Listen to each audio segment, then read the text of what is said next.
大家好啊！華記冇廢話論證3分鐘，今日同大家分享下呢，國務院免去中聯辦主任鄭雁雄一職，外界猜測究竟係升職定係降職，即係燉冬菇炒魷魚啊！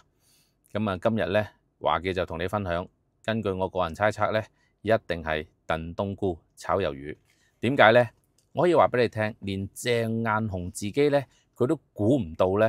喺被炒魷魚1個鐘頭之前呢，我相信佢自己都唔知發生緊乜嘢事啊！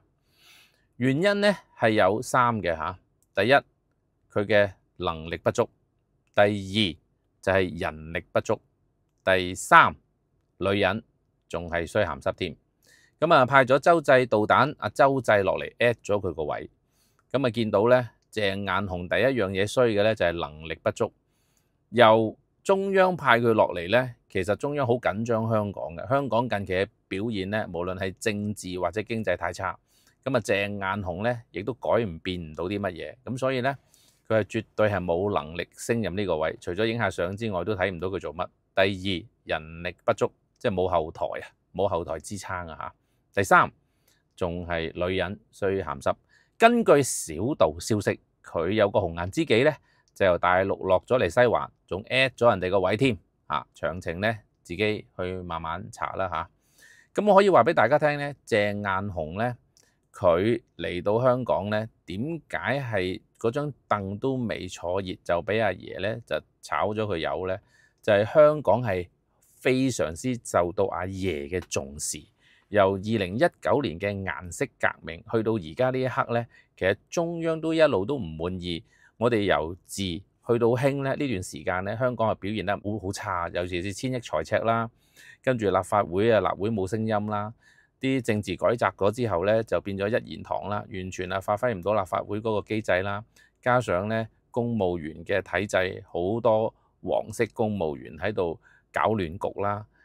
加上呢個北部都會區啦，就遲遲都上唔到馬啦。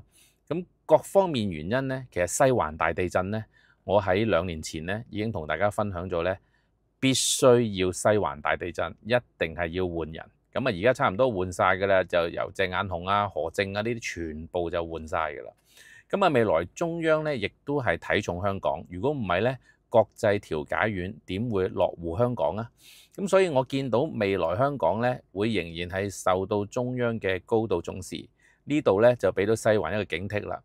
洲際導彈落咗嚟之後呢，其實呢由我哋嘅行政長官去到立法會有好多冗員嘅，我相信嚟緊都會好戲在後頭。下一集同大家分享立法會究竟要 cut 幾多個議席。多謝大家收睇，拜拜。Hello， 大家好，我係 Libby 啊。咁我想介紹翻我哋今日 Sunshine 集團旗下啦。咁我哋公司個項目咧，已經由2013年到而家啦，總共有10個項目喺手上噶啦。咁其中4個咧已經係入咗伙，咁又有啲係營運緊民宿啦。咁我哋而家咧就嚟緊今年嚟講咧，我哋咧就會有幾個項目都動緊土。喺今年年底咧就會有2座物業民宿項目咧就會落成入得伙噶咯喎。咁我哋而家咧就係有個道頓堀天璽陽光大廈嘅。咁呢個道頓堀2期啦，咁我哋而家係限量加推單位啊！咁呢物業嚟講咧，去到呢個道頓堀嘅地標啦，咁或者日本橋嘅車站，只需要5至6分鐘嘅路程就可以徒步啊！地理位置非常之優越啊！咁如果大家有興趣去想諮詢啲樓盤啊，可以隨時咧揾我哋香港同事又得，日本同事都可以嘅。嚟緊我哋公司咧就會舉辦啦萬博米芝蓮嘅投資睇樓團，可以入住我哋陽光大廈嘅民宿啦，體驗一下同埋實地考察我哋嘅地盤項目噶。有興趣嘅朋友即刻 WhatsApp 以下嘅電話。大家好啊，我係司徒啊。咁呢間分店咧就係呢個廣東道320號嘅尖沙咀嘅分店喎。咁我哋扎根咗喺呢區咧就差唔多20年噶啦。另外我哋喺呢個寶靈街38號咧就有間佐敦分行嘅喎。咁嗰間分行咧經營咧主要係油尖旺嘅二手物業嚟嘅。另外我哋有一間咧就喺大角咀嘅港灣豪庭分店嘅喎。咁啊都係經營呢個港灣豪庭嘅二手物業啦。最後咧我哋有一間咧喺土瓜灣嘅喎，經營呢個啟德啦同埋長廊灣一帶嘅一二手物業嘅。如果大家想查詢呢個一二手物業咧，歡迎 WhatsApp 我哋以下嘅電話查詢啦，多謝晒。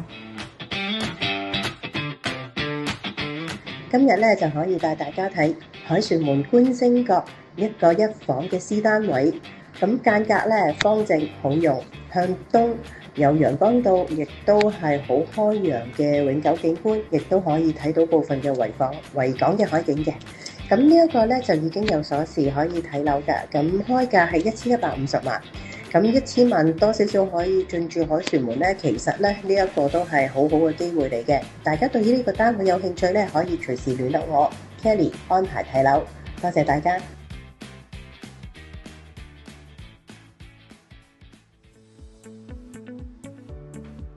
Hello，大家好，我係 Libby 啊，好耐冇同大家打招呼啦。咁我哋呢排忙緊啲咩呢？咁我哋其實咧不斷咧都同啲客戶啦上去大灣區睇樓㗎喎。咁我哋有中山啦同珠海，咁主要客群咧都係啲想買嚟退休啦，銀碼唔會太大，上車容易做到按揭嘅單位㗎喎。咁我哋每個月咧都會有一個國內睇樓團嘅，咁我哋就會係專車接送啦。有興趣嘅話咧就可以聯絡我哋以下嘅電話號碼。